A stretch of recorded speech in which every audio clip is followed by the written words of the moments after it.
Hello everyone, Food in Kitchen or অন্য এটি নতুন ভিডিঅ'লৈ আপোনালোক সকলোকে স্বাগতম জনালোঁ। আজি বুটৰ দালিৰ এটা ৰেচিপি লৈ আহিছোঁ। বুটৰ দালিৰ চাটনি ৰেচিপি।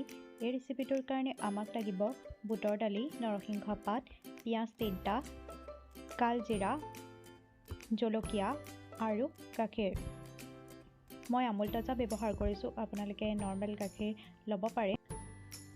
এতিয়া গেছত কেৰাহীখন ভালকৈ গৰম হ'বলৈ দিম আৰু ইফালে বুটৰ দালিখিনি ভালকৈ ধুই চাফা কৰি ইয়াত গোল্ডেন ব্ৰাউন হোৱালৈকে ভাজি থাকিম আৰু চাব গেছৰ ফ্লেমটো ল' মিডিয়াম কৰি ৰাখিব, নহ'লে বুট দালিখিনি তলত লাগি যাব আৰু লৰাই থাকিব, নহ'লে ধুই লোৱা বুটৰ দালি তলত লাগি ধৰিব।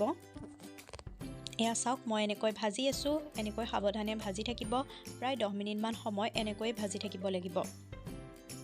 বুটৰ দালিখিনি ভাজা মোৰ প্ৰায় হৈয়ে গৈছে। চাওক, মই এনেকৈ ভাজি লৈছোঁ।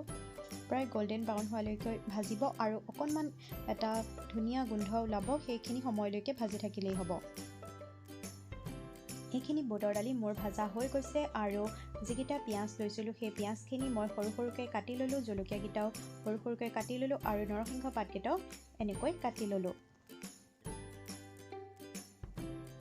এতিয়া মিক্সাৰ জাৰটোত ভাজি লোৱা বুটৰ দালিখিনিৰ লগতে আমুল তাজাৰ যিটো লিকুইড গাখীৰ মই লৈছিলোঁ সেই গাখীৰটো ইয়াতে ঢালি দিম আৰু এইখিনি এটা পেষ্ট বনাই ল'ম।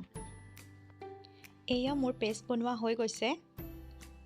যদি অকণমান ডাঠ হৈ থাকে আপোনালোকে ইয়াত অকণমান আৰু গৰু গাখীৰ মিলাই দিব।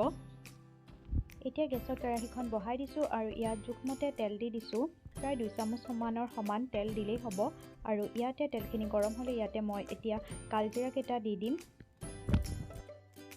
কালজিৰাকেইটা ফুটি উঠিলে ইয়াতে পিঁয়াজ, জলকীয়া আৰু নৰসিংহ পাতকেইটা দি পেলাই ভালকৈ অলপ সময় লৰাই থাকিম।